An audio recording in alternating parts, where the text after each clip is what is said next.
오늘 사는 게 주의 은혜입니다. 이런 제목의 말씀이 되겠습니다.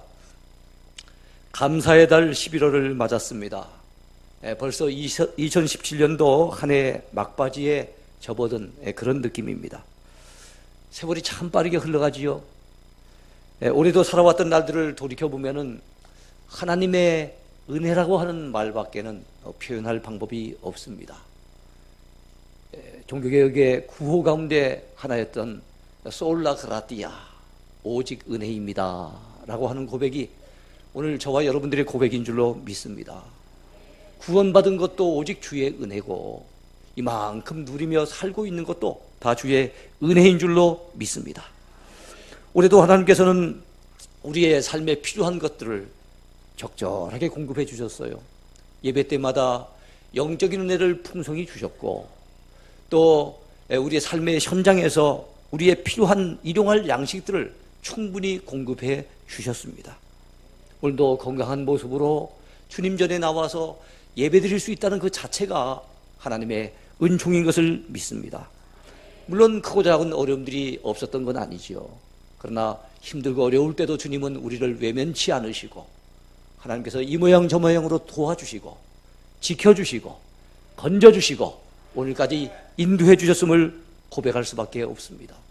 그래서 여러분, 우리 모두는 오늘도 생명 주심에 감사해야 되고 오늘 하루하루 사는 것이 주의 은혜인 줄로 알고 항상 범사에 감사해야 될 줄로 믿습니다. 그래서 오늘 설교 제목처럼 사는 게 주의 은혜입니다. 믿으시죠? 예. 첫 번째 제목입니다. 광야 같은 세상에서 맛보는 주의 은혜. 광야 같은 세상에서 맛보는 주의 은혜라는 제목입니다.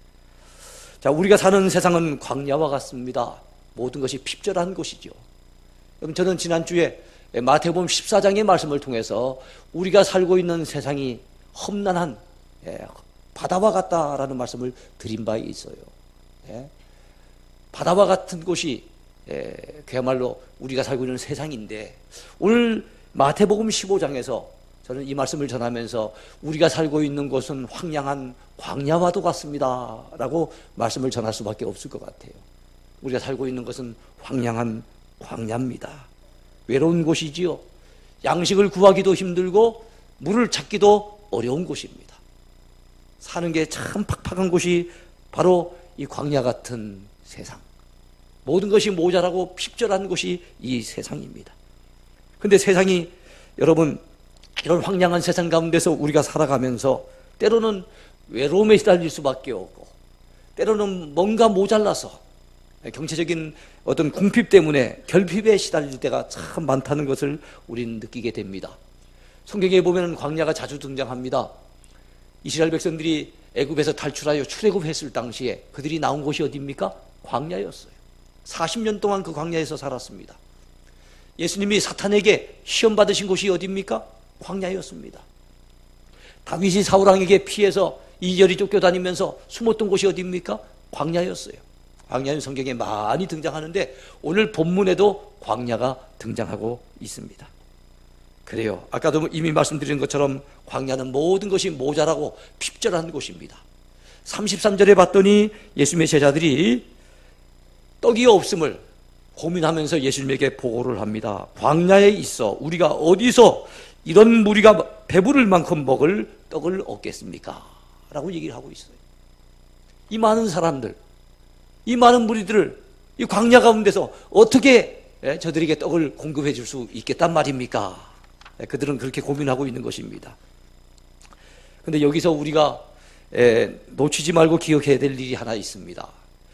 예수님의 제자들이 있었던 곳이 광야이지만, 광야가 분명하지만, 모든 것이 모자라는 곳이지만 그들에게는 그 곁에 주님이 계셨다는 사실을 그들은 놓치고 있었다는 얘기입니다.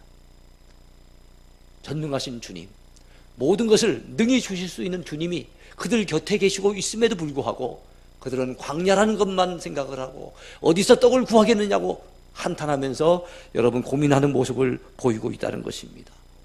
여러분 기억하십시오. 주님이 계시면 얘기는 달라집니다.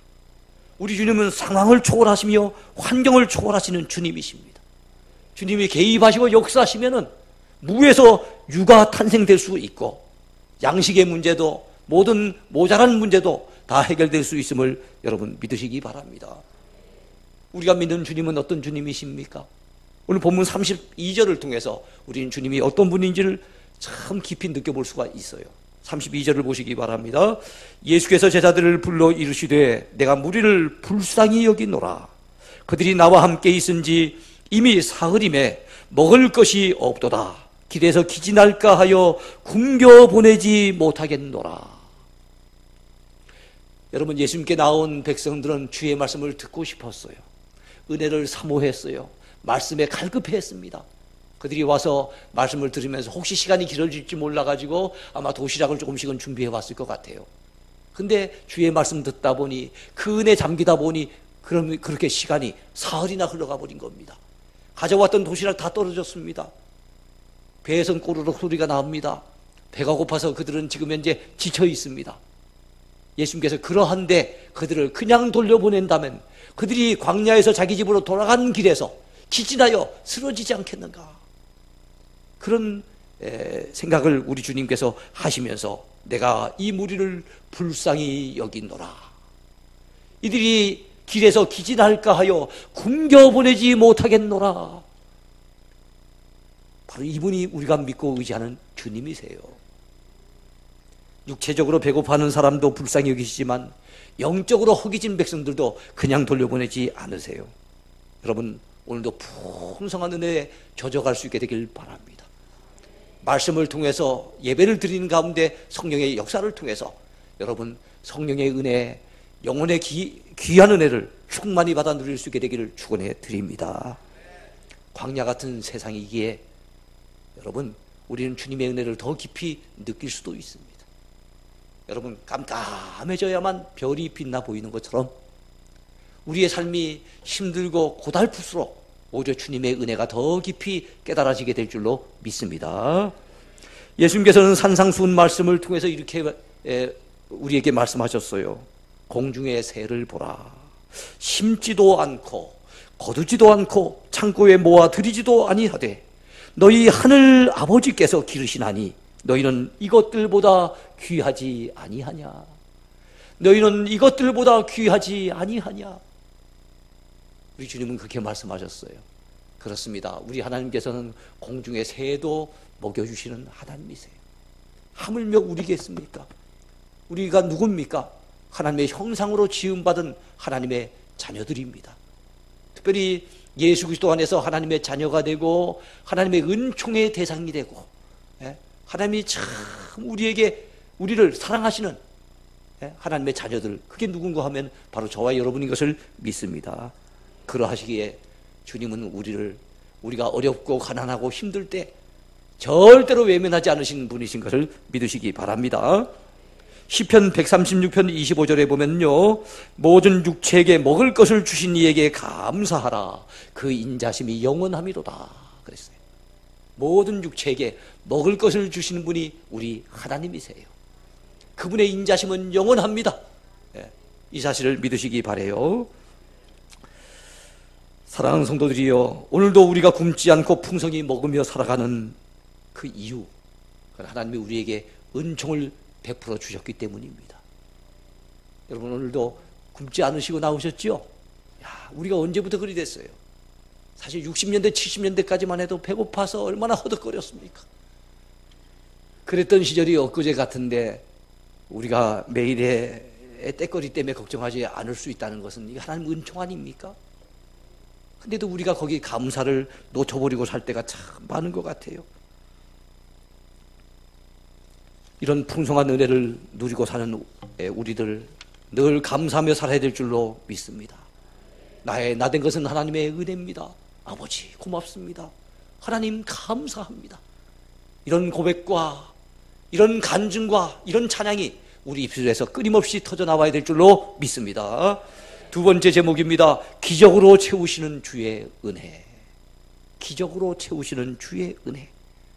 오늘 우리가 살펴보고 있는 이 말씀의 주제는 칠병이어의 이적입니다. 칠병이어의 이적. 대개 성도들의 경우에 오병이어의 기적은 많이 들어보셨지요. 오병 할 때 병은 떡병자입니다. 5개의 떡, 보리떡 5개와 고기 어짜지요. 그래서 물고기 2마리.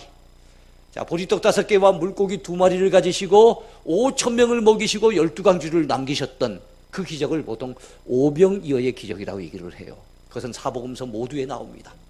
그런데 여러분, 칠병이어의 기적, 떡 7개. 무슨 떡이란 얘기는 안 해요. 보리떡이란 말은 없더라고요.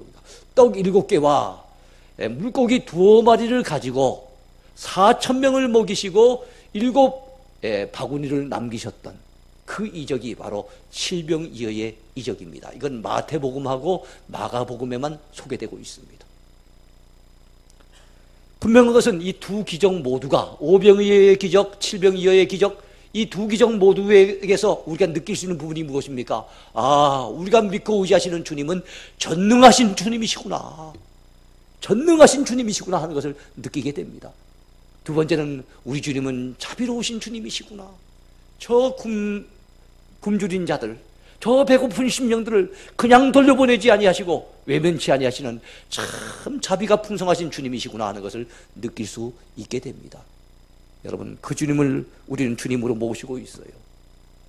그 주님은 광야에서도 능히 기적적인 역사로 주의 백성들을 먹일 수가 있습니다. 우리 하나님은 광야 이스라엘 백성들을 위해서는요, 그들이 광야에서 양식이 떨어졌을 때 하늘 문을 여시고 무엇을 쏟아부어 주셨습니까? 만나라고 하는 엄청난 은혜의 선물을 쏟아부어 주셨어요. 그것도 40년 동안이나. 얼마나 놀라운 기적입니까? 근데 우리 예수님께서는 광야에서 때로는 오병이어의 기적을 베푸시고 때로는 칠병이어의 기적을 베푸시면서 배고픈 심령들을 달래해 주셨습니다. 시편 78편에 의하면 우리 하나님은 광야에서도 식탁을 베풀어 주시는 하나님이세요. 믿으시죠? 네. 광야에서 누가 식탁을 베풀 수 있겠습니까? 하나님만이 하실 수 있는 겁니다. 광야에서는 이 땅을 저 땅을 아무리 살펴보아도 이 아래에는, 이 땅에는 아무것도 먹을 것을 찾을 수가 없는데, 여러분, 땅이 막혔을 때는 하늘이 열려 있다는 사실을 아셔야 돼요. 하나님은 하늘 문을 여시고 만나를 비처럼 쏟아부어 주셨던 것입니다. 본문 34절에 보니까 이런 말씀이 나와요. 예수께서 이르시되 너희에게 떡이 몇 개나 있느냐? 이르되 7개와 작은 생선 2마리가 있나이다 하거늘. 떡 7개와 작은 생선 2마리, 그것은 큰 것이 아닙니다. 여러분, 혼자 먹으면 혹시 배부르게 먹을지 모르겠지만 2-3사람이 먹기에도 부족한 양입니다. 근데 그거 가지고 우리 주님은 4,000명을 먹이시고 7강주리를 남기셨어요. 대단한 역사가 아닙니까? 우리 주님의 손에 붙들리기만 하면 작은 것은 더 이상 작은 게 아닙니다. 여러분, 믿으십니까? 오늘 본문 35절부터 38절까지의 말씀을 같이 읽어볼까요? 예수께서 무리에게 명하사 땅에 앉게 하시고 떡 7개와 그 생선을 가지사 축사하시고 떼어 제자들에게 주시니 제자들이 무리에게 주매 다 배불리 먹고 남은 조각을 7강주리에 차게 거두었으며 먹은 자는 여자와 어린이 외에 4,000명이었더라. 여러분, 그 당시에 유대인들은 인구조사할 때 주로 20세 이상의 성인 남자들을 중심으로 인구조사를 했어요. 그러니까 어린아이들이나 여자들이 그 조사에서 빠진 거죠. 그러니까 남자 장정만 지금 4,000명이니까 남녀노소 다 합친다면은 사실은 10,000명이 훨씬 넘을 겁니다. 그 많은 사람들이 풍성히 먹고도 오히려 7강주리가 남은 거예요. 얼마나 놀라운 은혜입니까? 주님이 개입하셨더니, 주님이 그 손으로 붙잡아 주셨더니 이런 놀라운 역사가 임했던 겁니다. 오늘 여기서 우리가 이렇게 눈여겨볼 대목이 있는데, 우리 주님께서 사람들을 다 명하셔서 땅에 앉게 하신 후에 떡 7개와 그 생선을 가지사 그러셨는데, 자, 떡 7개와 생선을 가지셨어요. 2마리 생선을 가지셨는데 이거 주님이 원래 가지고 계시던 거 아니에요. 그건 누군가가 바쳤을 겁니다. 이름은 나와 있지 않아요. 오병이어의 이적 같은 경우는 한 어린아이가 바쳤다고 하는데, 이 칠병이어의 이적은 누가 바쳤는지는 나와 있지 않아요. 그러나 분명한 것은 누군가가 바쳐서 주님 손에 그것이 들려졌다는 겁니다. 즉 주님 앞에 헌신된 무엇이 있었다는 거예요. 자기가 배고팠을 텐데, 자기가 그거 충분히 먹으면 자기는 배불리 먹을 수도 있는데, 그것이 어떤 경로를 통해서 주님 앞에 바쳐졌는지 알 수는 없지만 분명히 주님 앞에 헌신된 그 물질이 있었다는 겁니다. 달리 말하면 헌신했던 그 누군가가 있었다는 거예요. 그리고 주님이 축사해 주셨습니다. 그 헌신된 물질을 붙잡으시고 축사해 주셨는데, 유카리스테사스라고 하는 이 축사라고 하는 말은 축복기도 하셨다는 의미도 포함되지만 감사기도 하셨다, 이런 뜻입니다. 여러분, 누군가가 헌신을 하고 주님이 축복하시며 감사기도 했더니 거기에서 놀라운 기적의 역사가 나타나게 됐다는 겁니다. 여러분이요, 우리 가진 것 비록 부족하지만 주님 앞에 때때로 감사함으로 기꺼이 헌신할 수 있게 되길 바랍니다. 감사의 헌신이 있는 그곳에, 감사의 기도가 있는 그곳에 풍성한 축복의 역사가 있게 될 것을 믿습니다. 놀라운 기적의 역사가 나타나게 될 것을 믿습니다. 그래서 여러분, 하나님께서 우리에게 많은 것을 주셨는데도 불구하고 사람들이 여러분 헌신할 줄 모르고, 그리고 여러분 감사할 줄 모르고 이렇게 사는 경우가 참 많잖아요. 그래서 그들은 불행의 늪에 빠져서 전전긍긍하며 살고 있는 경우를 우리는 보지 않습니까? 우린 그런 사람이 되지 맙시다. 주의 은혜가 은혜인 줄로 알고 감사할 줄 아십시다. 하나님 앞에 헌신할 줄 아는 성도가 되어야 될 줄로 믿습니다. 행복론을 쓴 칼 힐트라고 하는 작가는 이런 얘기를 했습니다. 행복의 첫 번째 조건은 감사하는 마음이다 그랬어요. 행복의 첫 번째 조건이 감사하는 마음이래요. 즉 감사할 줄 모르는 사람은 아예 행복의 그 문에 들어서지도 못한다는 거예요. 감사하는 마음으로 세상을 바라보면요, 모든 일상이 다 기적인 거예요. 감사하는 마음으로 바라보면.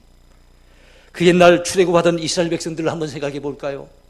여러분, 그들이 어느 날 가지고 나왔던 양식이 딱 떨어져 버린 겁니다. 애굽에서 출발할 때 그래도 한동안 가나안 땅까지 갈 동안에 아마 양식이 필요할 거야 생각해서 먹을 것 될 것 많이 챙겨왔단 말입니다. 근데 어느 순간에 그 양식이 딱 떨어져 버린 거예요. 그래서 이거 큰일 났다, 막막하게 될 때에 하나님께서 하늘 문을 여시고 만나를 내려주신 겁니다. 어느 날 아침에 눈 비비고 일어나서 밖을 나가봤더니 이렇게 소리처럼 낮아진 것이 있는데 사람들이 저마다 이구동성으로 하는 말이 이게 뭐지? 이게 뭐야? 아람어로 이게 뭐야? 하는 말이 만납니다. 그래서 그 사람들은 우리는 이게 뭐야 했겠지만 그 사람들은 눈 비비고 나와가지고 장막 밖에 나와가지고 하는 말이 이구동성으로 뭐라 했겠습니까? 만나라고 했겠지요. 그들에게 그것은 그 당시에 기적이었어요. 기적인 거예요. 이야, 놀라우리다.